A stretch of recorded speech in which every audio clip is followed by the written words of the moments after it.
Hello, everyone, and welcome to another episode of the Truth About Real Estate Investing Show.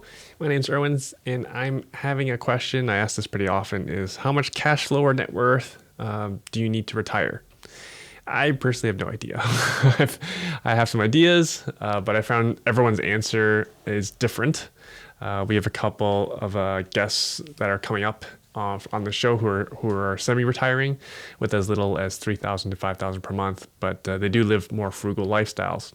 For Cherry and I, we are a bit more ambitious with a goal of starting a $10 million charitable foundation. So unfortunately, you guys are stuck with me for a little while longer. Plus, $3,000 to $5,000 per month won't cut it when we have a new model Tesla Y on the way. Speaking of Teslas and oil, and I personally want to limit my consumption of oil and all the things that come with it. I know it's not a popular opinion among my Alberta investor friends. That's okay. We don't all have to agree on everything, and I do not claim to have all the answers. I don't have a crystal ball. I just like asking questions like, would Canada have been fighting a war in Afghanistan if not for oil? Remember that war in Afghanistan? That was a huge failure by both the Canadians and Americans. A significant loss of life, not to mention money. Canada was there to support the U.S. because the Americans were looking for WMDs in Saddam Hussein in Iraq. Before that, Iraq invaded Kuwait over disputes about oil, who owned the oil, which led to the Gulf War. There's quite a bit of history of wars fought and lives lost over oil. Thankfully, here in Ontario, the vast majority of our electricity is hydroelectric from Niagara Falls and nuclear. So, fuel for my Tesla the generation of the fuel for my Tesla will emit minimal greenhouse gases. At the same time, we in Eastern Canada, we import our oil. I don't know if everyone understands that. Even though we have a lot of oil in Canada, for those in the eastern side of Canada, Quebec, the Maritimes, Ontario, we import our oil from mainly the Middle East, from not so friendly countries. So we're not even supporting Canadian investments by pumping gas here in Ontario. I'm not judging anyone who doesn't drive electric cars. I still have a gas-powered car. There will always be need for gas-powered cars, especially for rural application farms. This is just a luxury that Cherry and I can afford, no different than giving to charity. Speaking of charity, the Hamilton Basket Brigade is ramping up for Christmas. Our focus will be on warm outerwear and footwear. The feedback from school administrators and teachers is that in Hamilton, too many kids have outgrown their shoes. As in the child's shoes, they have holes in them and their toes are sticking out. And these kids are walking to school in the snow and sleet with their toes exposed. I don't think that's hardly ideal. Well, and so it's our goal to donate. Now since I've written this, we actually have secured, I think, 600 or 700 pairs of brand new shoes and boots. We could only afford 300. Thankfully, we found another vendor, so we can basically double that amount. Shout out to Kevin and his charity and his family foundation for the $5,000 donation to our charity. For those asking if they can support our charity, just know that we're small and operationally efficient with the way we're doing things now. And our charity is a side hustle, so we don't really have the facilities or the bandwidth to take on outside volunteers or to deal with anything that's used. Our focus is on Cherry and I's focus is mainly on just being the main donors, and we buy everything brand new. That way we can scale. So for anyone who wants to support our charity, honestly, the best way to support our charity is just to refer us business for Stock Hacker Academy, iWin Real Estate, or Cherry's Real Estate Tax Tips accounting practice. The more money we make here as the business, the more we will donate. And also we'll help those people create their own wealth so they too can donate. In our experience, it's easier to support investors than it is to fundraise for charity.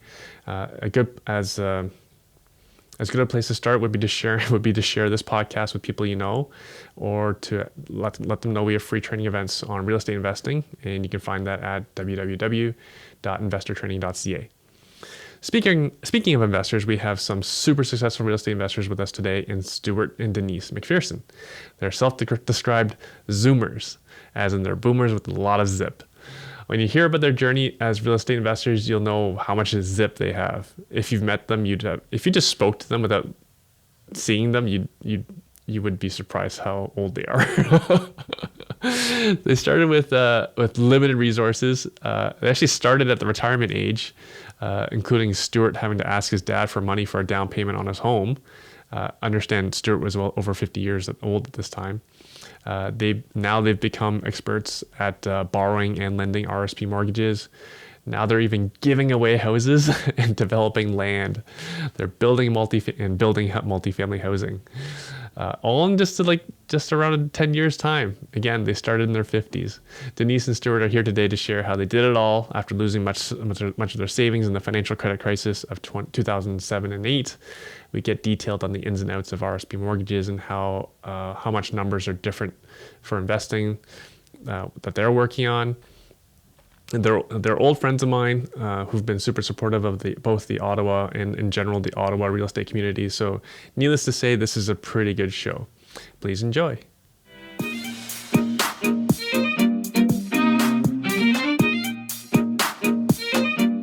Denise, Stuart, how are you? We're great. Excellent. So thanks. nice to see you again, Erwin. I can't wait for it to be in person again. Lord. So what's keeping you busy these days? Oh my gosh, what's keeping us busy? Well, we've got lots on the go. We've got a number of development projects. One of the things that Denise and I got involved in a couple of years ago was taking existing bungalows. Now, we've been doing secondary suites for quite a while, but what we ended up doing was realizing the value of actually tearing the bungalow down and rebuilding with something that is in a much higher and better use for that particular property. Higher density. We've got a partner who's a professional engineer, and he has basically educated himself quite well. And so we have got 2 projects that are on the go immediately with him. 3. And one that we're doing on our own. Yeah. And basically, we bought a bungalow on the west side of Ottawa and gave away the house. Rather than paying for demolition, we advertised and found somebody that was willing to pay the expense of lifting the house off the foundation and hauling it away. That was neat actually to watch, and where all the neighbors kind of came out and they're all watching as this house is being lifted, on the flatbed and everything. And they had to cut the top of the roof so that it would actually be able to go under wires or, at wherever it is it was being taken, it was too high. So they had to cut the peak off the roof to be able to move it, and we're going to put it back after. So the guy basically moved the house about 25 kilometers, just to the outskirts of Ottawa, and dropped it we assume he dropped it on a foundation up there. Yeah. But for us, we've got a hole in the ground that we're in the process. We'd received permission from the city to sever the lot. Mm-hmm. And we're just going through our final work on the severance, at which point we'll be applying for our building permit, hopefully within a week. And we'll start construction on side-by-side duplex with secondary suites in the basement. So we'll create 4 units on that particular property. And that's what we've been planning on doing on the properties that we have is right now they're building building semi-detached with secondary suites. And then we have other properties already purchased that are going to be higher density, smaller apartment buildings, and even one slated for a higher density with higher apartment building. So these are sort of in the works, in the plans, but again, it's all can only do so many at once. So, we're starting now, but we've got that going on. We've got our private mortgages that we've got going on. We've been helping investors also. We've developed a course to help investors on how to basically grow their real estate portfolio by getting access to an untapped source of funds that lets them grow as big as they want. We also have some coaching students, and then we have the course, the private mortgages, the developments, the coaching. That's just our professional stuff. I mean, on a private side, I made the mistake of standing up. I'm on a board of directors for a volunteer organization that provides nonprofit seniors housing. And So I agreed to stand for the board and got elected this past May. And then at the first meeting of the board, they said, well, we need a new president, Stuart. So I'm the president of this nonprofit. Thank you for your service. You're welcome. How long have you been a board member / president? I got elected in May as a board member and got elected within 2 weeks to being the president. The past president, the board basically has rules because it's a nonprofit as to the length of time a person can serve on the board. And our past president was at the last extent of her. Years. I believe it's 4 years. 4 years. Two 2-year terms. So she was term limited, so she had to leave, and they knew that I had experience from our real estate endeavors. So they asked me if I'd take on the role as president, which I guess was easy for them because they didn't have to explain to me that there's rules around dealing with tenants, because I understood that. Whereas somebody who's got no exposure, no experience in real estate might be surprised at all the rules that we live with. We do? And Surprise! Speaking of learning to live with rules, there was another project that is finally coming to fruition for us. We bought a property east of Ottawa in June of 2019, so over 2 years ago. And our intent was to tear that down and build new on that property.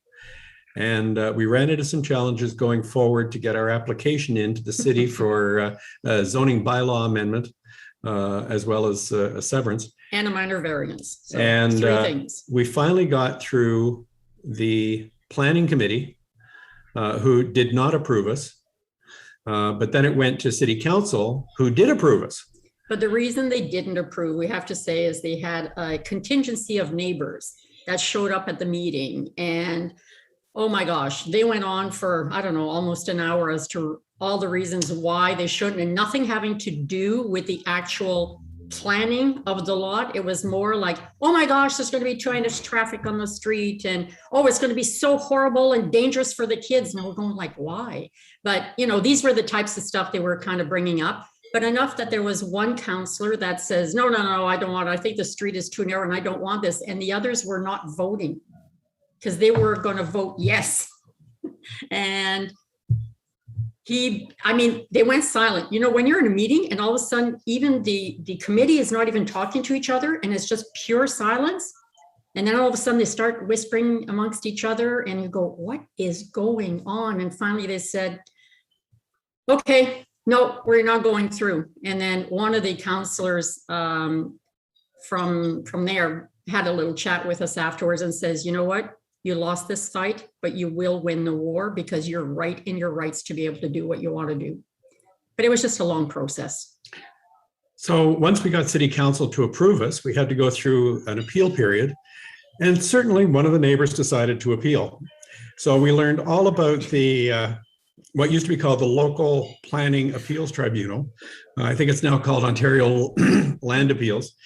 And so we learned about their process. And so it was finally this spring that we got the clearance and the thumbs up and were able to apply for our building permit. At the end of March, it just, it hit COVID, right? So committees are not meeting, everything's taking longer. You get an email out and it takes weeks before somebody responds. But we had to hire a lawyer, we had to hire a planner. So yeah, we had to do all of that with this particular appeal. And the funniest thing is that the cost of materials took a chance to jump through the ceiling. So it's been a bit of a challenge. The one good thing is that although the cost of materials went through the roof, rents have gone up. So our overall, it's going to work out in the end. Yeah, rents went up, property values went up, and we bought at a very decent price. We actually helped a young couple that were about to go bankrupt. And basically we helped them out of that property. And that's how we got that piece of land. And the other thing is too, we didn't even have it rented all this time because the house was built in 1905 and it really was not in great condition. And we would have had to put, like for our standards, we would have had to put too much money in to fix it. That we thought, no, we're just going to leave it empty. But we did not think it was going to take this long to the point where now we can do something with it. So like, as Stuart said, the appeal period, we got approval at the end of March. April, the 1st, we had to wait again a little bit afterwards till we got the official okay in the mail or email anyways. And then first thing we did is apply for the demolition permit. Within, I don't know, a couple of weeks, I think we had the demolition permit. And then we applied for the building permit. So this would have been in April. And here we are just this past Monday. We're October now. This past Monday, we finally got the building permit. So our builder has been lined up. He's ready to start actually even before the end of the month. So, which is good. I had a friend who once said, it will all work out in the end. Yes. And if it hasn't worked out, it's not the end. 16 months to get your building permit. Yep. I mean, COVID did a real job. This is outside the city limits. So it's a smaller city to the east of Ottawa. 15 minutes out. And COVID knocked them flat. Yeah. Virtually everybody in that city hall had to start working from home, and they didn't have the infrastructure to support it. So things ground to the speed of molasses. It was just very slow to get anything done. So, but we got it. Yay. We did. So like I said, our builder is ready to go. And the funny thing is, in April, when he says one of the problems the builder was having is finding roof trusses. He says nobody's got them. And this is when wood had really skyrocketed and it was difficult to get. And finally he calls me, Denise, I found some roof trusses. I said, well, we don't have the building permit, but guess what? It will come eventually. I said, let's order them now so we have them. So this was ordered in April to be delivered September 29th. Which seemed like a ridiculously long time. But we still didn't have the permit on September 29th. So he had to delay the delivery. Now the delivery is at the end of October. So we'll have it in time, which means why he is able to go in and demolish. And as soon as they demolish the building that's there, grade the land, all of that stuff, then they're able to pour the foundation and start and get the delivery of the trusses. But the sad part is wood has come down in price since then, but our roof trusses that we bought in April, we're still paying the high price. So, hey. At least you have them. Because if you're ordering today, when are you going to get them? Exactly. So yeah, so we're, like I said, there's little challenges. So when people think, hey, real estate is all fun and, everything goes honky-dory and it's just, hey, you just buy a property and you put somebody in it and it's like it's done and you're raking the money. There's easier strategies. It's a passive income strategy, right? Some of them can be. Not this one. The way I approach real estate is that everything you do is always a learning experience, period. It's a learning experience. And so many people get stuck with fear of even wanting to jump in and do anything. So, and as I remember at one of the meetings that you and I were at a few years ago, and I remember somebody coming up to me and he says, oh, wow, Denise, look at all the stuff you've done and everything. And he had been a member of that organization for about 2 years, and he had not bought a property yet. And he was just waiting for the right moment. And I remember telling him, at the time, I said, you know what? Fear, which is false evidence appearing real. I said, fear will stop people from just taking a step. And I said, I've had to learn because of some of the decisions I had to make way back when in my life was feel the fear and do it anyway. And I would literally close my eyes and I would be scared of doing something because I felt like I was about to fall off a cliff. And the thing is, I had to learn to stand on that cliff, close my eyes and jump first, feel the fear and do it anyway. And I'm explaining this to this gentleman at the same time. And I said, and you know what's going to happen when you jump off that cliff? I said, you're going to open your eyes and you'll find that you probably just jumped over a little speed bump. And he goes, oh my gosh. And do you know that he came back the month later at that meeting and he had 2 properties that he had purchased? Sometimes people just need that little encouragement, but they also know it's not all honky-dory, but the rewards are great. Mm-hmm. So my listeners probably scared like crap. And for anyone who's a brand new listener, like for example, when you're talking about tearing down properties, this is one end of the spectrum in terms of level of activity. Yeah, in terms of your attention, time, money. you sat vacant for 16. Well, you're still sitting vacant. So it's all Still sitting Well, still vacant. vacant. This is since June 2019. Yeah. But I mean, we've got other properties. We started off, the first property we bought was very traditional. The only thing is, the advice. Sorry, Stuart. Let's before we're starting something new. Let's talk about why you started investing. Our little story here. And how long ago? Okay. Can you guys share how old you are? No. I'm 19 years old in my heart. You look. I still feel like a spring chicken, but no. Listen, we're late 60s, so we started at retirement. Is when we started. I retired from government in 2010, and Stuart followed 2 years later. And that's when I met you. Actually, was in 2010. Because what we did then, we jumped in with 2 feet when we did. But if you go back a few years, the reason why we even started real estate is when Stuart and I, when we met, we were each divorced. And for anybody who's been divorced, divorce creates a lot of financial havoc. It does. It just simply does. And when we put our lives together, like we had to start from scratch, from zero. And one of the things that we had to look at is like, what are we going to do later on for our retirement? Like, we'd like to have a better, comfortable living than what we started together. And I mean, for those who are divorced and are starting from scratch, just imagine now, like Stuart and I have been together now 23 years, married for 18. Okay. So just to give you a base of when we started together. But when we started together is that we had to have the help of our parents. Because when I say we started with zero, that's where we started from. And even, like for me, even being on my own, my dad had said, owning a little piece of land, Denise, is always better, because I was looking at renting, but he helped me and I bought a small condo townhouse.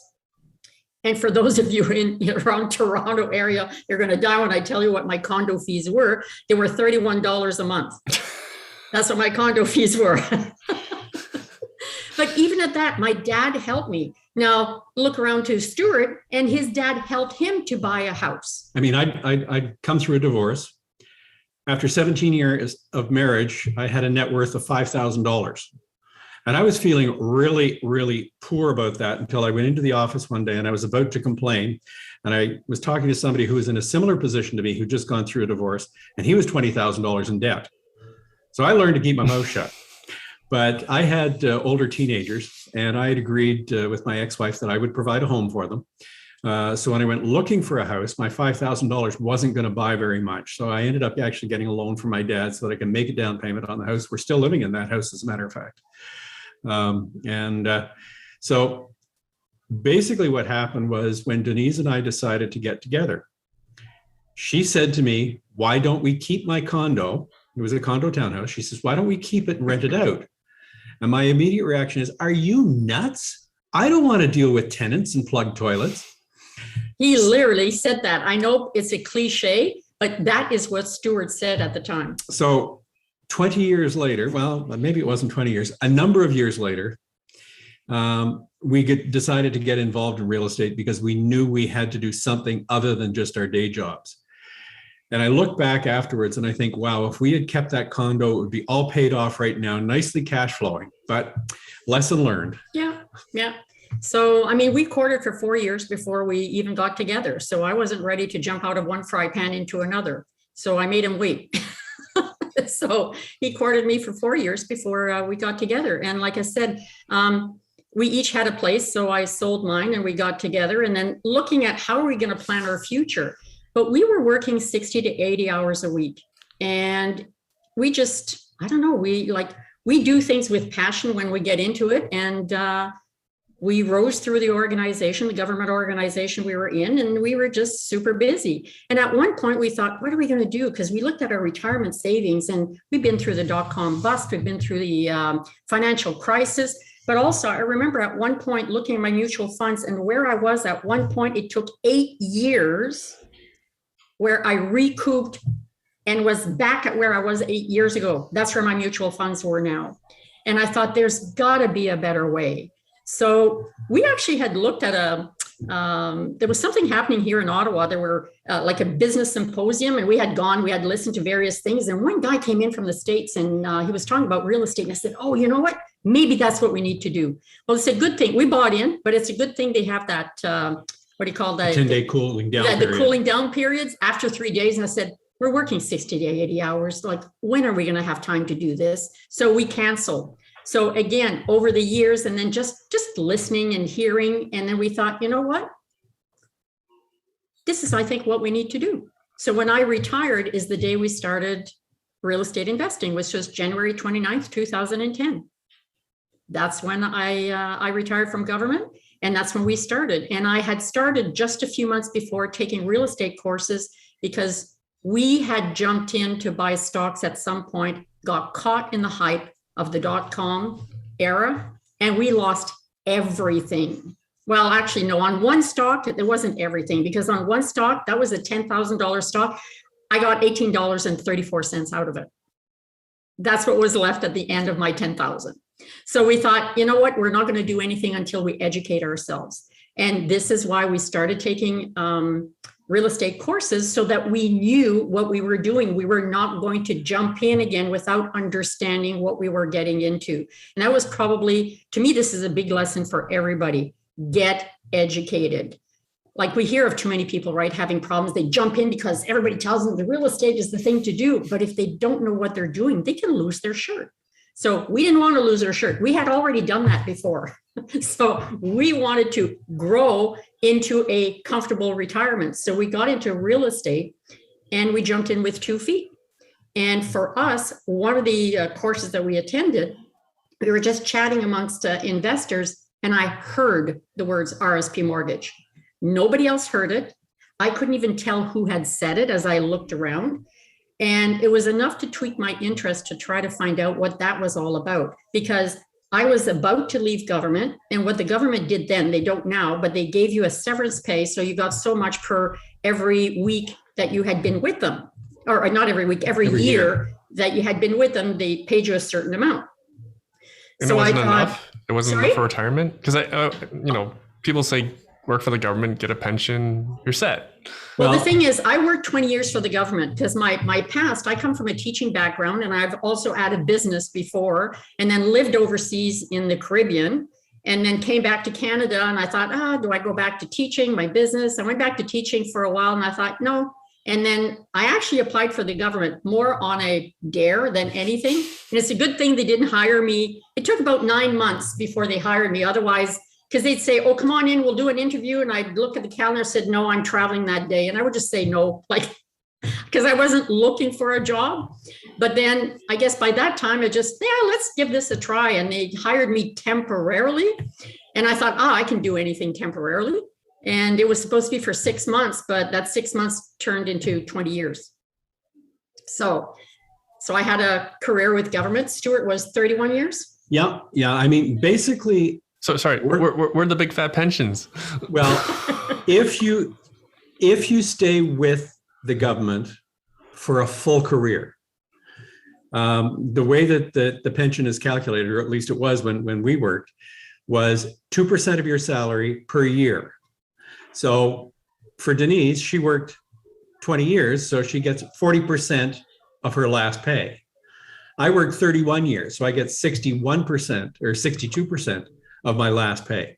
So because I retired as an executive, I actually don't have to worry about putting groceries on the table. My government pension will pay for that. My pension, I call it pocket money. And even so, if we wanted to just sit around like a couple of old retired people who get up in the morning, have a coffee, sit on the front porch, and then at night go in and eat a can of beans for supper, we could probably live off our pensions. But to have a lifestyle, the kind that we want, yeah. Plus we've got, our kids are scattered across the globe. So traveling is something that we like to do. And we've got 8 grandkids. We basically needed to do something different. And that's why investing in real estate was what caught us. But we also wanted to make sure that the money that we had in our RSPs grew appropriately. And that's why we were really excited when we learned that we could invest in real estate and get a better return. I mean, with mutual funds, Back in the day, we were lucky if we were getting 3 or 4%. And these days, I think it's even worse. And so with investing in real estate, we're able to do mortgages where basically, because they are private loans, and your listeners who are involved in real estate will understand as private loans, there are ways that you can get a high single-digit return or even a low double-digit return on your money, because for an investor who's looking for capital, paying 8, 9, 10% is not a hard interest rate to take. But as an RSP holder, to earn that, that's far better than I'm going to get going to any of the banks or trust companies who are going to sell me their mutual funds. So that's what got us involved in RSP mortgages. And that's when we learned that, like I said, very early on, because I thought, great, the government, when I left the severance pay, they had asked me, do you want it in RSPs or do you want it in cash? And I said, I don't want RSPs because we had lost so much. And then I heard about these RSP mortgages and I thought, I went back to the government because I hadn't quite left yet. I said, change my mind, put in RSP. And what I did, that severance, I actually went to a table of 8 investors at one of the classes. And I just said, I have this many thousands of dollars for an RSP mortgage. Is anybody interested? And I'm telling you, all 8 around the table said, pick me, pick me, pick me. And then they started bidding with a percentage rate as to what they were going to offer me.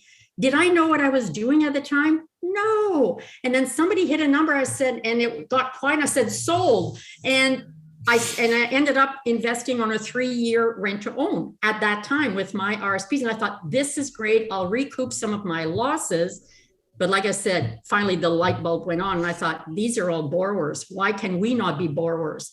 So we turned the tables, and now all of our properties, we actually use registered funds. So not only does it help us to get properties by using other people's money, but the real benefit there is helping people that were just like us. That, when we started in the workforce when we were younger, and they keep telling you, put money aside in mutual funds because by the time that you retire, you're going to have this big nest egg. You look at people today that are retired or about to retire. How's their RSP funds today? Do they have that nice big nest egg that they were promised way back when?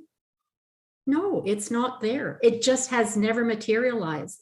So when we hear people now that, because we're lenders and borrowers, we do both. We have a real estate portfolio and we have a mortgage portfolio. We do both. But when you help people, you talk to people to find out that somebody who thought they were getting 14% on their RSPs, and when we got together, we looked at their statement. They had 2 statements. One, they were getting 0.66%, and the other one was getting negative 0.24%. So do you think people are open now to want to get a better return? Of course. I mean, another story that we tell even in our course is I was at an event. It wasn't even a real estate event, but I was at an event, and as ladies do, went to the ladies' room at some point, and the person next to me washing her hands turns around, just like you do in a grocery store where maybe you just make a comment to the person next to you. She says, I just got my statement from my financial planner. Says, I think I did 5% on my RSPs. Is that good? I'm a total stranger, right? Like, this is what she tells me in the bathroom. And my first question usually when I ask, when people say things like that, I said, is that the fund that did that or was that you? She goes, what? And she says, well, how could I tell? And I said, well, listen, I'm about to go back into my session. If you want, here's my number. Give me a call and we can just have a chat tomorrow. She says, okay. And actually, she did call me. Now, this woman had put $60,000 in RSP the year before. No other funds, right, had been put into that year. So I said, do you have your statement next to you? She says, yeah. I said, okay. So I said, how much money do you have in there? Before I tell you, the first thing she told me, but what I said is, oh, do you have a calculator close by? She says, yeah. I said, okay, so you think you did 5%? She says, yeah. I said, okay, punch in 60,000 times 5%. What do you get? She says, well, 3,000. I said, okay, how much do you have after a year? She says, 60,200. She got super quiet. She made $200 in that full year. And she thought she had done 5%. Doing the calculation, she got 0.033% is what she got. Again, are people now more open to talk to you? Oh, sorry, about where'd the getting money better- go? Sorry? Where'd the 5% come from? Or did it? Well, That's what she thought. she But that's thought what the fund the fund did did. 5%, but then you take away the management expense ratios and any other Any fees other that they were fees. charged. Yeah. All that she got credited with 0.033%. was $200. Yeah. So it makes people open now to talk to you. So we love the fact that we can help people, like, let's say as borrowers, we can help people recoup a lot of the losses that they've done over the years. I mean, it's a mortgage, so it's registered on title, and they get a safer and better return than what they can with their regular mutual funds or the stock market.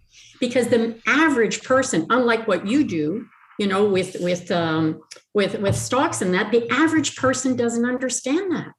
They don't. So this is a way that we've been able to help so many people. But by helping other people, it's helped us to grow our portfolio because we borrow those funds for those projects. I mean, especially when we're concentrating on projects that traditional lenders don't really like to work on. Fix and flip, for example. It's hard to get a bank that comes to you with their big smile on their face and says, "Oh, please borrow our money for a No, fix they and don't flip." want it. or a buy, rent, and rehab. "Oh, please borrow our money and come back in 6 months and we'll refinance you." Yeah, right. So, I mean, there's a lot of people that have gone with traditional lending when they borrowed to buy a property that they intended to renovate and either sell or BRR. And they found out. Sorry, Stuart, just pause you there. In case for the listeners' benefit, for anyone who doesn't know, A lenders like the major banks, for example, they won't lend on a property that say doesn't have flooring or a kitchen or a toilet, right? You're missing any of those things. Really bad shape. Or well, that's another level.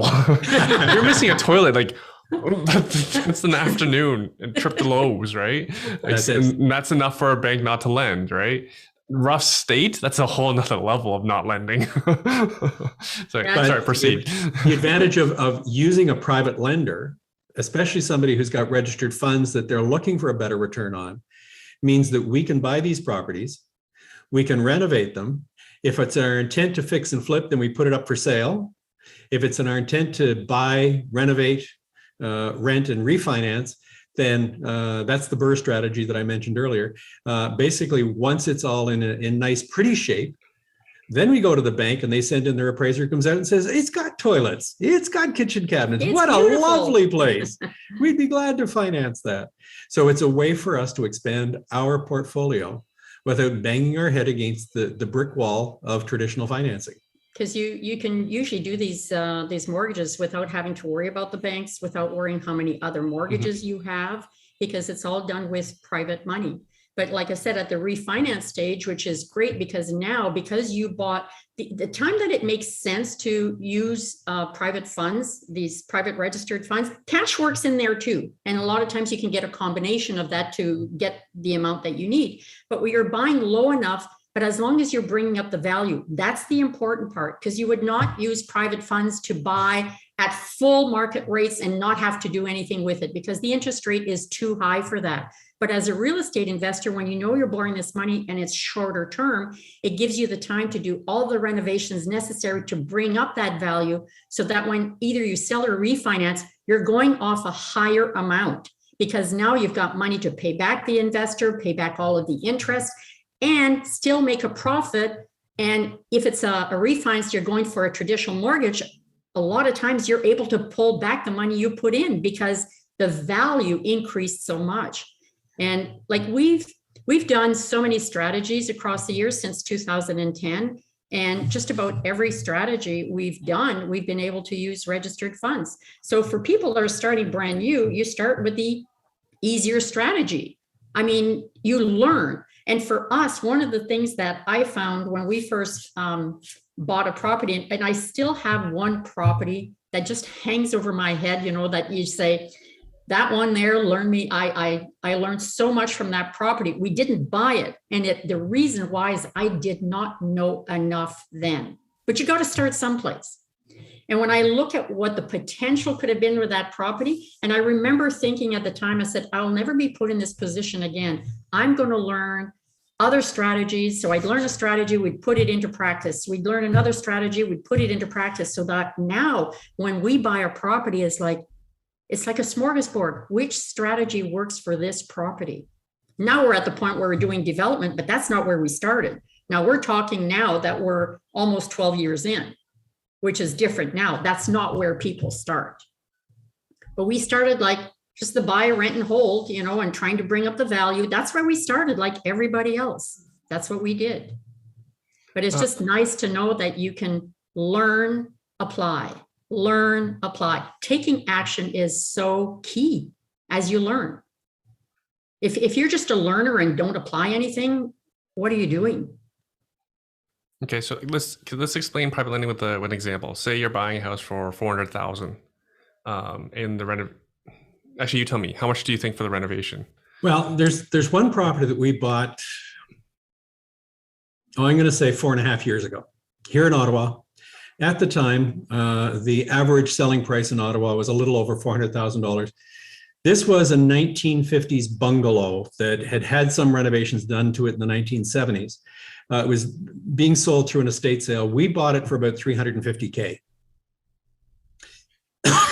We put a little under $150,000 into renovations. And in doing that, what we did was we modernized the main floor, and we created a secondary dwelling unit in the lower floor. It's not a basement because nobody likes to live in a basement. So in the lower unit, we ended up renting that out. We bought that property with an RSP first mortgage. Now, what we had done, because we had developed our strategies and our skills, and people sort of knew that we were in this market, we were able to raise 100% of the purchase price, which we were allowed to put 100% mortgage using RSP funds. And use our own funds for the renovations. So once the renovations were complete, we went to a traditional lender and where'd the renovation money come from? Your own money? Our own money. Our own money. Okay. Yeah. Yeah, on that particular project, it was our own money. Some people will borrow that money too at times, but we used our own funds for that. So once the renovations were complete, we went to a traditional lender, one of the A banks, and got an 80% first mortgage on the newly appraised value, which was about $510K. So we ended up getting back enough money to pay back the RSP first mortgage and the interest cost on that, plus some of our renovation costs. Now, we had to leave some money in there because it was an 80% mortgage with a traditional lender. But we still own that property today, and it's cash flowing quite nicely for us. And it's worth over 800 now. Not more? Again, Yeah. Ottawa hasn't gone quite as crazy as Toronto. Ottawa has been a little bit crazy this past year, but the average price in Ottawa is... The average one is about $765 now, I think it's that. Yeah, I'm just having a senior's I think moment. It's $765, I think, is what the Seniors- average price. You're 19, Stuart. There we are. High school senior moment. Our duplexes, we're seeing duplexes now go for $920. Yeah, Amazing. I mean, some In of them are Hamilton. going higher even now. And when I say 800, that was the last sort of value that we were given, but I know it's risen again since. It's just that I haven't gone and saying, are we at 900 now or what? I didn't do that. But yeah, some of them are that still need work are already in the 800s now. So, and ours is still in excellent condition. So all I can say is that we were able to use the RSP mortgage quite well. It worked out really well. And I mean, that's an example of just how it positioned us in order to have a property in our portfolio that's growing nicely. And we've done this multiple times. So we do that with all of our properties. Like we've done like the buy, rent, and holds. We've done flips. We've done rent to owns. And development. Development. Yeah. Like I'm just trying multifamily. Like right now I mean, all of our properties we use RSP mortgages on them too. So like I said, that has allowed us to build a future for ourselves that we knew we had to do something else. When we got together, we knew we had to do something else. And real estate was the vehicle we chose. But then when we found this particular strategy of using private mortgages, it was a game changer in the sense that we just got in that much quicker and that much faster. Sorry, before we move on, can you finish the example with the $350K that you borrowed for the first? What were the terms on it? Basically, what we did was we borrowed that on a 12-year term, 12-month term. The reno took that long. 12-month term, but no prepayment penalty. So that if we were finished within 8 months, we could have paid it off, and no prepayment penalty. We had negotiated an acceptable annual interest rate, and we had a few people. At the time, it was 8% is what we paid on that first mortgage. Yeah. We had a few people that contributed to that mortgage, so they all had to agree to the same terms because it was one mortgage. And so once we got our refinance from the bank, our lawyer, in putting through the refinance, just sent the money off to the trust company in order to pay out the RSP first mortgage and all of the interest. And the other thing that Denise and I do when it comes to borrowing RSP funds, we want the lender to get a true rate of return. So what that means is all of the administrative costs of having their registered funds in a mortgage and legal costs, we as a borrower cover those costs. Yeah.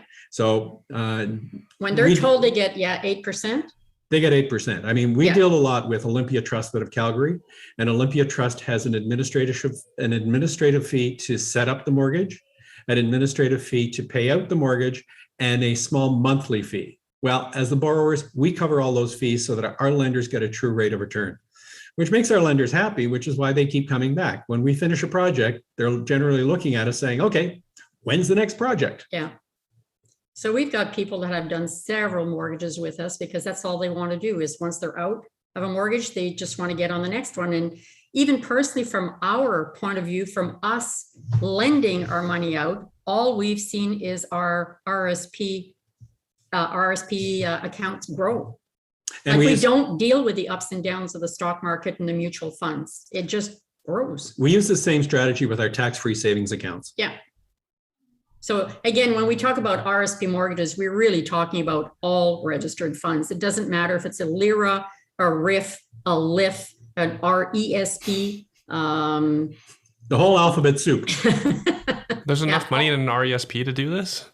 I know it's some people, I know what you did with your daughter, which is totally awesome. Some people put money in RESP, but when you think of what you did with your daughter and how, let's just say the house that you bought, she'll always have so much more than anything that you would have been able to do with just an RESP. But again, when you're talking about the average population, just like when we did when we were young, you're being told, this is what you need to do for your kids. So you start now and you start putting money aside, or you put money aside in your mutual funds. But like I said, the returns that they promise just are not there. They're not, because the market is too volatile. Yeah, everything's volatile. Quick share. Benjamin Tal, I saw someone quoted Benjamin Tal just recently. So for anyone who doesn't know, he's the chief economist for CIBC. They actually have a number. The average, actually, you want to guess? What is the average gift parents are giving to their kids for a house? So like down payment money, basically. I'm trying to think of, I think I read that. I can't remember. No. What's the average? I hate guessing. Yeah. When there's a dollar sign involved, I hate guessing. The full 20% or the full amount? $180,000. How much? $180,000. Wow. Crazy. Is the average of what? So I'm sure there's some young people like writing that down because they know what to ransomware their parents for. And I'm sure there's some parents who are like, oh my Lord, that's the average I have to come up with.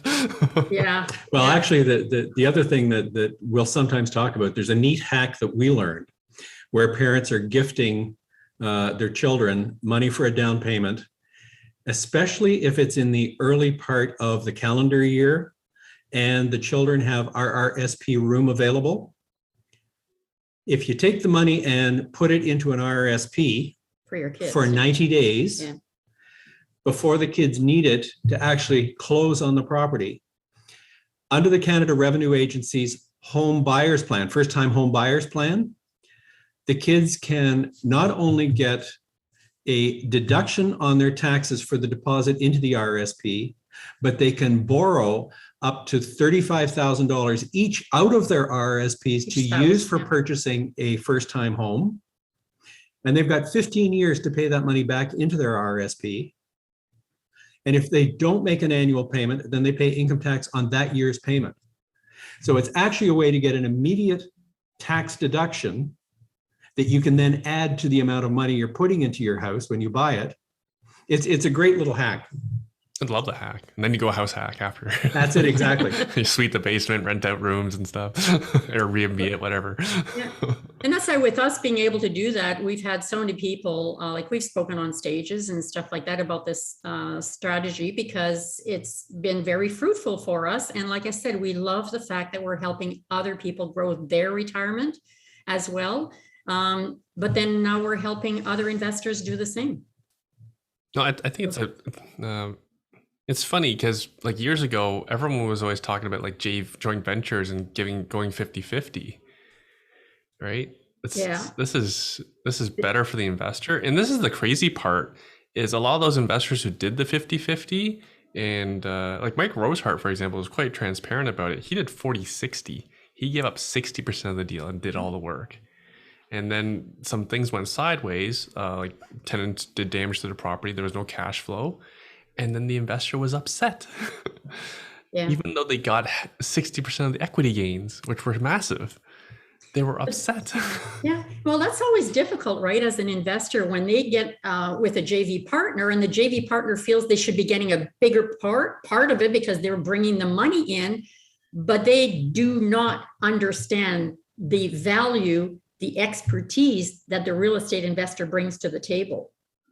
And I remember Russell Westcott talking at some point about doing that line in the middle of the paper, and you said, okay, Mr. Money Lender, basically you sign your name on this check and you give me the check. That's it. And then you start, what does a real estate investor do? Well, first of all, they got to find the property. They got to negotiate the property. They got to deal with the lawyers. They got to deal with the real estate investor. And that's just before they even buy it. And then all the stuff they need to do, by the time you finish all the things that you do, like that list is quite long. And, you know, sometimes people don't understand that. The beauty about using registered funds is, so a JV partner is an equity partner, basically. So they split in the profits. Whereas for the RSP mortgage, you have debt partners. So you're paying a percentage to borrow their money, but the profit is all yours. Mm-hmm. And that's a big difference, again, on how people can manage, you know, their real estate portfolio. And some people just want a set return, right? Exactly. They're happy with 8, 10, 12, whatever it is. They're happy with that. And the thing is we also show people that a lot of people think that they need to go to a real estate club or something like that to be able to find investors. But we teach people that it's going to be what I call your mom and pop. And I call mom and pop is because they're not real estate investors. They're just people that are not happy with the returns that they got on their mutual funds or stocks. And it's a way that you can help them, period. That's all. So that's why there's an untapped source of funds out there that people are just waiting to be able to lend money to you. You just need to let them know what the opportunity is and make them understand. So there's a kind of a bit of, call it teaching component in there, but it's just, but that's what we do. We just share the information. All of a sudden somebody says, hey, what's that you're talking about? You mean to say I can do something different? Or that lady in the bathroom, you know, asking me a question and then, you know, talking on the phone the next day, she says, oh my gosh, can you help me get a better return? And so you teach people how to do this as well, how to raise money for private lending. Not just raising money, but one of the things, we have a course. Yes, we do. We've developed a course because we've been doing this now for close to 12 years. And we've spoken about it. I mean, you invited us to one of your meetings and we spoke a little bit about this. And finally, people were saying, why don't you develop a course and teach about this? And it took a while. It's just stuff. But anyways, we finally just bit the bullet and we had our very first course happen this summer. And people were blown away. Even people that were lenders and borrowers showed up the first night because something they learned just before, and I'll tell you in just a moment, like at the end of the night, they go, oh my gosh. And this just happened. We just had another class start just this past week. And at the end of the night, somebody says, I am mind blown. And this is an investor I've known for many years. They understand RSP mortgages, but a lot of the stuff that we teach, at the end of the night, they go, I'm mind blown. I'm not going to be able to sleep tonight. The brain juices are just flying, like just working. And it's just amazing. So what we do, and we stress is the legalities behind using these registered funds. And we stress again that people cannot go online and ask for money or post an interest rate. And we see this. And you've had a session, right, where you had a lawyer in, which was absolutely wonderful. But somebody at some point is going to get, let's just say, they're breaking either the Ontario security, well, not just Ontario, because it can be nationwide, right? Just any Ontario, not a securities commission. So whatever province you're in, everybody has a securities commission. So it could be breaking those laws. You could be breaking laws against the Mortgage Brokers Act, and you could be breaking laws against Canada Revenue Agency. So even our first class, we go into a lot of the legalities so that, and we tell people, if you're coming in and you want to see where the gray areas are and what you can get away with, I said, please get out like now. This is not a place for you. And as you know, both Stuart and I worked with a regulatory body before. So for us, it's important that we stay within the rules. And that's what we teach, to stay within the rules. And we teach about all the various projects from personal experience, everything that we've done, so that they know that there's more than just the fix and flip, for instance, that you can do. That's just like one little tiny thing, right? And then we teach them how to attract lenders so that they become a magnet to attract people that want to have a better return. But the one thing that we teach that is very strong, and we've developed this over the years, is an investor package that is so strong that when you share that opportunity, people just say yes. That is super, super strong. It's something we've developed, like I said, over the years. And then we actually teach people how to do their own mortgage so they stay in control of that mortgage. So again, and I'm sure some listeners here are going to be probably mortgage agents or brokers, but we teach people that you can do your own mortgage without a mortgage broker. You still need lawyers. You still need a trustee handling those registered funds, but you are in control. So that when you do your own mortgage, you're doing part of the paperwork that you submit. So it saves not only on legal fees, but you're saving money on broker fees or even high interest rates. I can tell you right now that it scares mom and dad, mom and pops. If you give them a high interest rate, they think it's a scam because they don't see that. When somebody's getting 0.0033 and you give them a high double digit, they go, whoa. But the thing is that you're helping people. So right now we're helping investors that can become borrowers so they can grow their real estate portfolio the way we did. But we're on the other hand, as lenders, we're helping other people with theirs, but we're borrowers, so we're helping people grow their retirement income. So we show people the same thing. We've had people take it that we had one gal basically say, she says, what, I don't need a mortgage broker? Now I've known this person for years. And I said, no, I said, I've never used a mortgage broker. She says, you mean to say, she says, I just did a mortgage for $500,000. You mean to say, and I said, well, what was your broker fee? She says, 1%. Now we've heard fees of 1 to 7% that we've heard of. Hers was 1%. She says, you mean to say I would not have had to pay that $5,000? I said, exactly. She says, sign me up.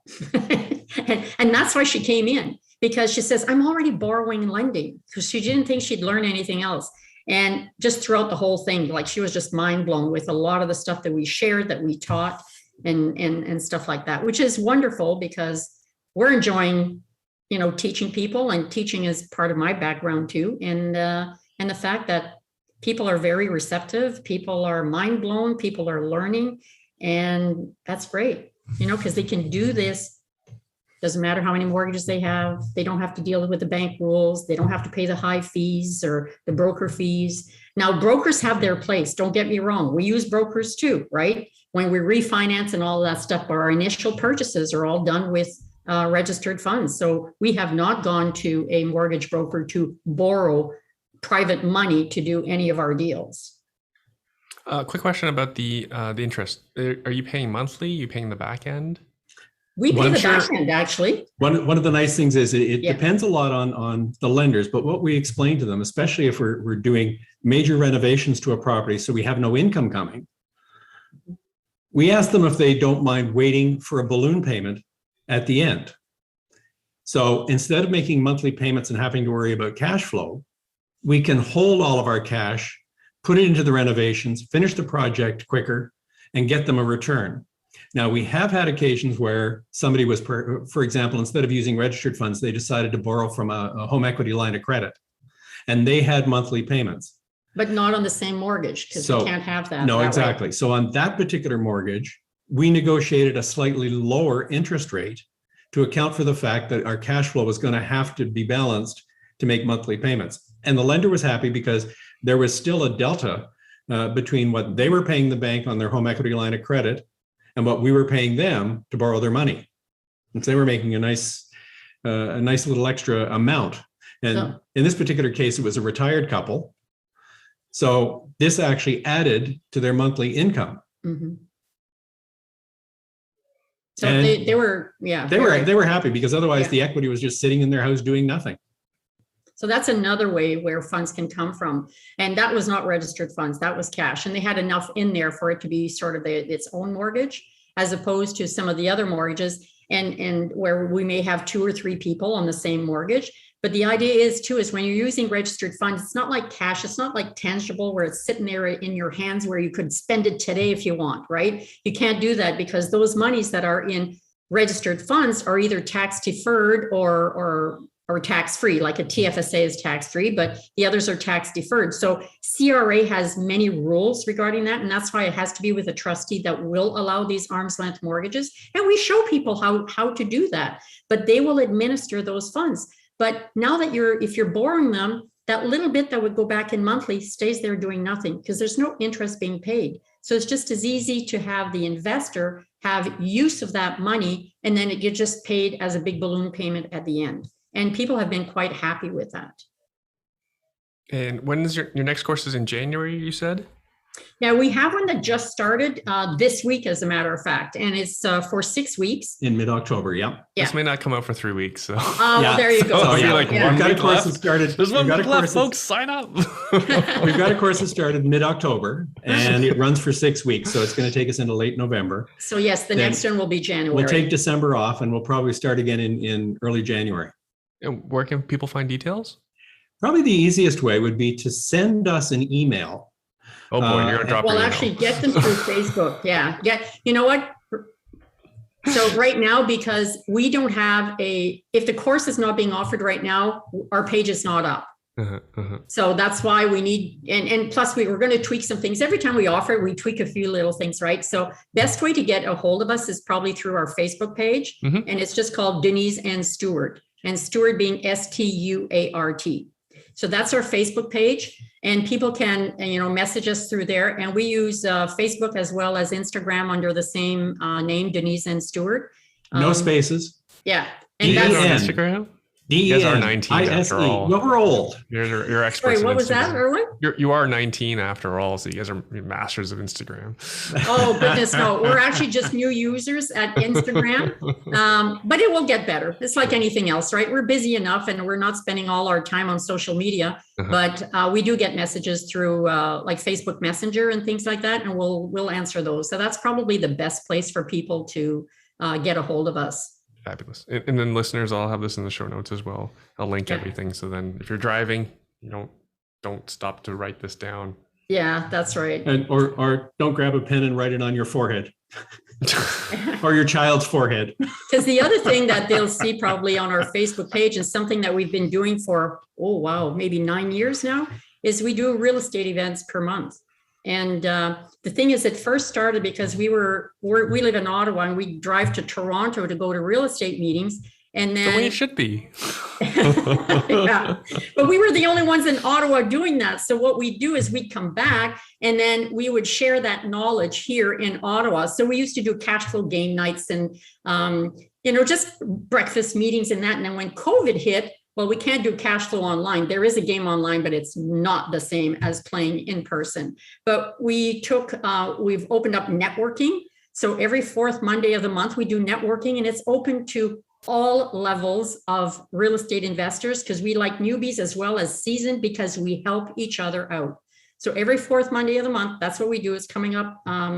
October 25th is our next one, but it's every fourth Monday of the month. And that's all we do is people. It's a forum where they get to meet other people. They get to share their expertise. They get to ask questions. And there's enough, again, brain power in there that people help each other out. And that has been very fabulous. We've been doing that online. And we've also been doing breakfast meetings. When we were meeting personally, like in person in Ottawa, we'd go to a restaurant and there was a big private room. We'd go there with a big screen TV and we'd invite guests from across Canada. Well, when COVID hit, we had a meeting that Saturday and I thought, well, our guests are already coming through Zoom or Skype from across Canada. So the people that attend can go online too. So we just continued those and we still call them breakfast meetings. We still do them on a Saturday morning, usually once a month. And we get a guest speaker. And so we continue those events because it's just another way of just helping other investors, period. That's, I think that's what we're kind of put on this earth here, is to help other people. And that's what we try to do as much as we can. Because I imagine it wasn't the nicest place to be back in like 2010 and wondering how you were going to retire. I mean, you don't know what you don't know. Yeah. We knew that we had to do something different. Mm-hmm. And we took a look at various opportunities as we were getting into that. I mean, Denise mentioned that trade show we went to. It was actually funny because it was offering a number of different franchise opportunities. And one of the things that we looked at was a guy that was offering a gumball franchise. I was just thinking about that one. Yeah. And basically what the business was that you buy or rent from him all of these gumball machines, go and find retail locations to place them. And then once a week, you go around and fill up the gumballs. And pocket the money that's in the machine. Somehow that did not appeal to us. I mean, it worked for some people. I'm sure it was. There's some people that signed up that day. Oh, yeah. And I'm sure that for some people, it's a great way to make money. But we decided that no, gumball wasn't for us. And when we finally sat back and decided that, well, let's check out this real estate game, we started taking some courses. And hey, here we are 12 years later. Now, the funny thing is like you heard the story about Stuart saying, oh, I don't want tenants and toilets when we were looking at maybe renting mine when we put our household together. But one thing that sometimes people actually don't know is I grew up in a family of painters and contractors. My dad, in a small community up north, was the second largest employer in town behind the mill. So I did not know till I was an adult that my dad owned buildings. An adult. Now we had a Benjamin Moore paint store, and I knew like every day what the mill whistle would blow at 9:15, at 1:45, and again at 9 and at 1. And that meant like all the men gathered in front of the store, which is right next to our house. And all the men would gather there, and Dad would say, okay, you're going to this place and you're going to that place, and here's the equipment you need and all this stuff. So I knew all of that. But I didn't know he owned buildings, like I said, until I was an adult, because now you have to remember, I'm in my late 60s. So growing up, Dad was very much women are in the house, boys can go and help Dad. So I was never part of that world. So for me, I hated this cooking and cleaning that I was expected to do, but that's how I grew up. That was the sign of the times back then. So move forward now that we get involved in real estate, and now because my dad's business passed on to two of my brothers, and now they're older and retired now, so that the business has passed on to one of my brother's two sons, and they're late 20s, and they're doing excellent at it. As a matter of fact, we've hired them at times for some of our projects. So they do excellent work. But it's funny that for me to start real estate, and then all of a sudden, like now the conversations with my brothers are totally different, because now we're involved in real estate. So we kind of toss back and forth. Well, what are you doing about this? Or what are you doing about that? And stuff like that. Right. So it's been sort of a different way of communicating now with my brothers. I've got 4 brothers. I'm the only girl. So, and 2 of them stayed in the business. So, I mean, it's great. But it's kind of funny that nowadays, here at the age that I am, that I'm involved in real estate, and I kind of grew up with it, but not. I just knew my dad had a business of painting and contracting. We had the paint store, but I had no idea, that he owned buildings. So this is why tearing down houses is so easy for you guys. or just giving away a house. We love to make things new. Yeah.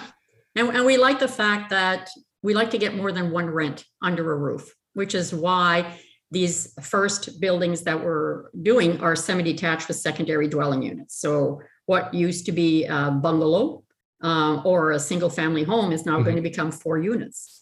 Okay, can you tell me, what kind of properties that you're buying? Is it a certain lot dimension that you need for the strategy to work? Basically, what we'll do yes. is we'll take, I mean, there's a number of factors that go into it. The easiest way to describe it is, what's the opportunity? When a property comes up for sale, we take a look at it and we say, what's the opportunity? Now, there's one that we bought here in the east end of Ottawa, not far from our house. It's 186 feet wide by 100 feet deep. 115, as a matter of fact, even deeper. And so basically, when we took a look at the zoning, we realized that we could sever that into 3 separate lots. And so we have gone forward and we've actually received the authority for severance on that.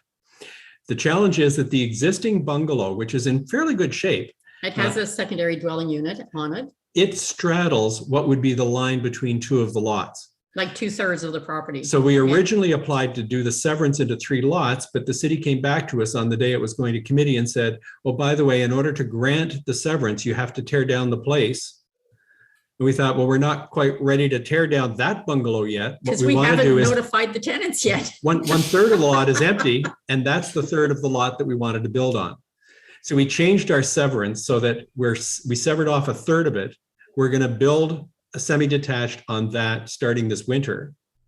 And by next spring, we hope to be able to refinance it and then roll the cash over. By that point, we'll have advised the tenants in the existing bungalow that we're going to remove it, finish the severance on the rest of the lot, and build the other 2 semi-detached bungalows. So that we'll end up with 12 units on that property that currently only has 2. 2 units, yeah. So that's why we're looking at properties. We're looking at a property right now to be able to do the same thing. The lot is wide enough. So you look whether the zoning will allow you to either get the zoning that you need, or maybe it already has the zoning.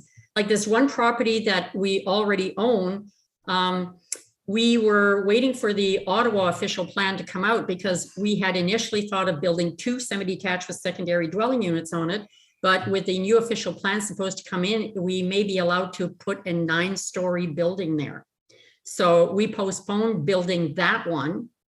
So we went for, we bought it for with private money with an RSP mortgage. And what we're doing is right now it's being refinanced, and we'll just stick with the traditional mortgage because it's rented. And we'll stick with the traditional mortgage until such time as we've got all of our other buildings done before we hit sort of the larger project like that. And plus get that experience, under our belt before we tackle something like that. So we buy a property that usually, not like the one that's been empty since 2019, but usually there's a building in there that we can rent temporarily while we work through all of the permit stage and the planning stage and, the just everything, engineering stage, like all of that, you can work through it while it's still making money at least. And then the plan is to knock it down. So so we buy larger lots that will allow us to build multi-units on it. Usually the zoning or allows us to do the zoning change that we'll do. So that's kind of how we kind of look at it. Yeah, so some of them already have the zoning, which is great. The third that you're severing, is that like would have been the side yard, or is that at the back? It was at the side. Okay. So basically on the 186 wide, we're severing 3 62-foot wide lots that are each 115 deep. Yeah. Okay. So for listeners' benefit, 186 wide means like the side, the front of the house faces the street. That there's 186 frontage or of the street. That's huge. It is huge. Now I know that some of your listeners were born after 1976, so they may not have ever measured anything in imperial. So I'm old and I don't do metric really fast on the conversion, but 186 feet is over 60 meters. Yeah, it's huge. Yeah, it is a huge property, which is great that we're able to do that. And this is another reason why people have enjoyed taking our course, because when we bought the property, we actually bought it for $1.325 million, and we raised that money in 3 days. And part of that is the fact that it was a hot market. And if we didn't buy it, somebody else was going to, because there was other people waiting in the sidelines for it, because it's right in town and it's actually 5 minutes drive from our house. It's 3 lots. Yes, Yeah. 3 lots. And the other nice thing about it is that it's in a part of town that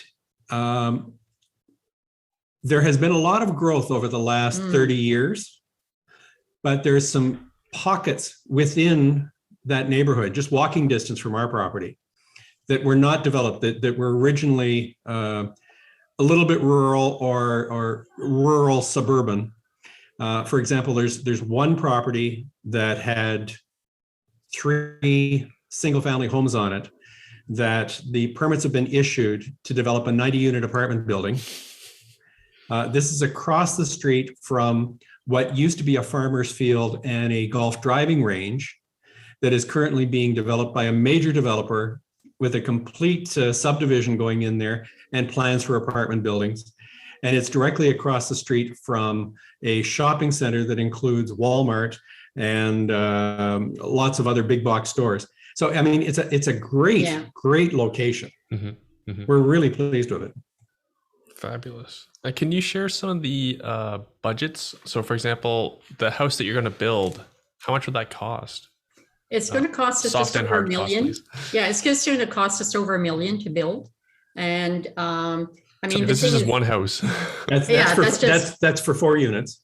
Okay, remember, so this is a semis semi-detached with the secondary dwelling units, which is up a few $100,000 from what it would have been a year ago. A little over a year ago. Yeah. What can you say? But again, as we mentioned, property values have gone up, rents have gone up. So, you know, and it just is. And then probably the appraisal value on that will probably be closer to $1.5 million once we're done. And then the rents? The rents will probably going to be somewhere around, and again, things will probably be changed again, but probably be about 2,200 for upper units and about 19 for lower units. 1,900, that is. And are you going to put in all the mechanicals separately type thing? Like each one will have its own yes, furnace? and we just found out, because initially the city would not allow us to put in 4 water meters. 1 per side is all we could do. And we just found out yesterday that it looks like now they will allow the 4 water meters, because that community, most people do not pay their water. It's usually paid by the landlord. But now we'll be able to install 4 meters, and it'll be 4 furnaces on this one and 4 air conditioners, so that people will be responsible for their own utilities. That's fantastic. We think so too. Actually, we're very excited. Like I said, probably within, possibly next week, they're going to start breaking ground. And you're going to be posting on your Instagram and your TikTok pictures? And well, I don't do videos? TikTok. I've never done TikTok. What's TikTok?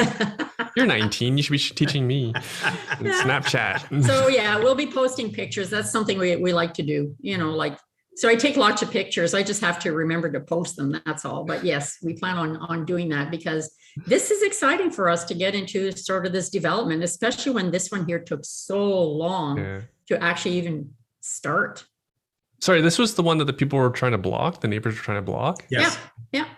You have apartment buildings going up around the corner. They're trying to stop you. And you know what? And it's funny because unfortunately the mayor of that city passed away recently, but I remember him telling us, he says, I don't understand. I just don't understand. He says, because your house will bring everybody's value up in the neighborhood. He says, plus their houses are bigger than yours, because they're built kind of a slope, so they go much taller than what our building is going to be. Ours is going to look like a raised ranch, because the lower unit will have large windows. So it's going to look like a raised ranch.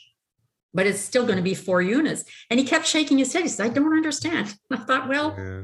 I don't know what's in the neighbors' heads. I really don't. But what we did also, like, it's not a matter of holding grudges or anything like that, from taking us through an appeal and, all of this stuff. But what happened also is that once we won the appeal, then the neighbor kind of came to me, says, could I get permission to kind of go on your yard, because their property is a little higher than ours, and he wanted to rebuild the wall. It had old railway ties and it had a fence, an old fence above it. It was a big retaining wall. A retaining wall. He says he's a horticulturist himself, and he says, I'll rebuild the wall myself, but he built a nice wall, all stone and everything else. And then he built his brand new fence on top of it. But now we have a nice brand new wall there. And I thought, I'm glad he didn't come and ask saying, do you want to participate in that cost? That I might not have been happy for. But you know what? We just said, yes, you're welcome.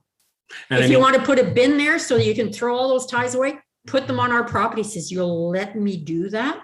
Like I said, they caused us a lot of grief, but what? We They're were the neighbors. good neighbors. We were the good neighbors. And facilitated his project. But it's called bylaw, right? Hey, someone put a bin on my property. Can you? Heck no. No, we did not. Pretty sure I saw the neighbor do it. Yeah. No, so they, So I think, they're quite happy, period, that we allowed them to use the property, put your bin there, do your wall. No, we're not ready because we didn't have our building permits. So he says, I'd like to do it before you get your building permit, because then he says, I will have difficulty building that wall. And he had asked at first to just be on our property 2 feet. Well, no, he ended up, having like a lot wider than that. And I said, just use whatever room you have, let's build your wall. And he did. Right. Which is great, so. Very big of you. But, I don't know if I could have done that. You know what? Life is too short to, stay upset or be upset at people. And then quick share. I don't know if you guys saw the news on New Zealand. So they have 2 major political parties. So they both signed this together. Stuart's nodding his head. So maybe I didn't get a chance to read the entire story, but I saw the headline and a couple of comments on it yesterday.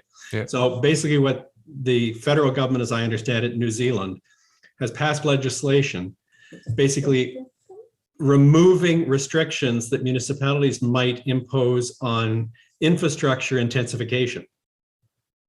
Is that what you said? The part that caught my eye was for the small investor. By right, you can build up to 3 stories in triplex by right and cover 50% of your lot. And I think it is you're allowed 3 sort of buildings, if you want to call it, on your property. Yeah, you can build a triplex. Yeah, build a triplex or main unit, secondary unit, and coach house. Right. Yeah. No, I read that. What you guys have to go through.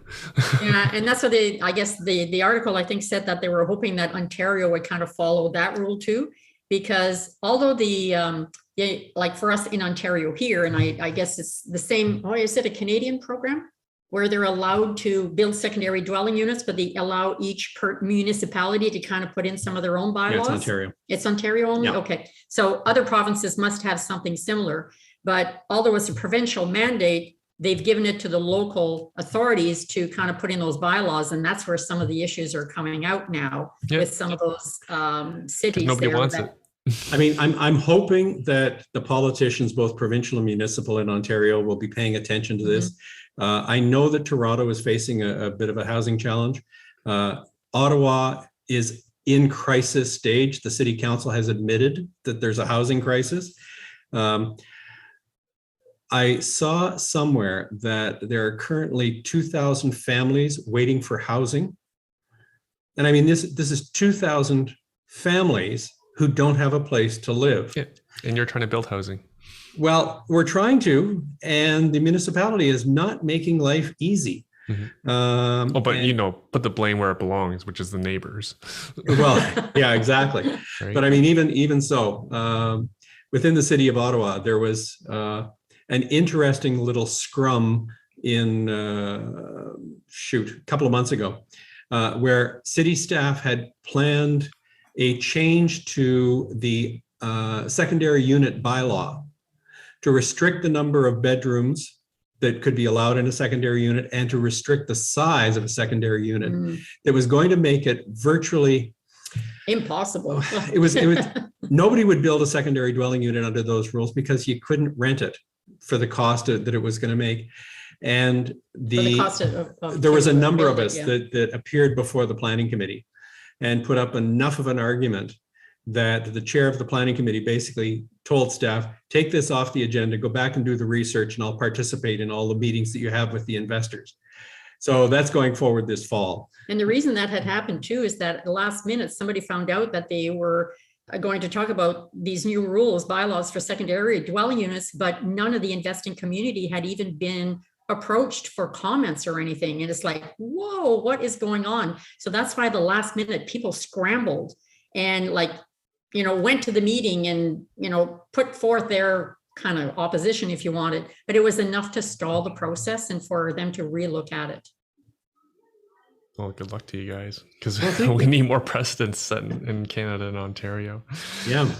So Denise, Stuart, we're completely over time. Thank you so much for staying with us. Any final words you'd like to share? Any messages to, I don't know, for example, people who think it's too late to start? What would you tell them? Well, look at us. We're seniors already, and we just decided to do it. And the thing is, we say that we're Zoomers, which is just boomers with a lot of zip. So there's still lots of things we want to accomplish, and you're never too old to start, ever. I mean, the best time to plant a tree is 20 years ago. The second best time to plant a tree is today. Because if you don't start and you don't get going, nothing will happen. So unless you're completely happy with what you're doing right now, you got to do something different to get different results. So get started, get going. The nice thing is that people that listen to your podcast know that there is a community of support around them. And if they're not sure who to go through for support, well, they can reach out to you. People that know us can reach out to us. We'll be able to connect them, give them the support that they need so that whatever they want to do, they can do it. And the thing is take action, but first get some education. Mm-hmm. It's education. Easier than ever. Absolutely. It's easier than ever to meet someone, reach out to someone who has what you want. Exactly. Isn't that crazy? That's right. Mm-hmm. Anyways, thank you so much, Erwin. This has been absolutely wonderful. And it was great to kind of catch up and, it's been a while since we've connected. Let me know when you're in town. We'll figure something out. Absolutely. Sounds great. Sounds great. Good connecting. Thanks, guys. Again. Have a good weekend. Thank you. Take care, everyone. Bye. Bye. Bye.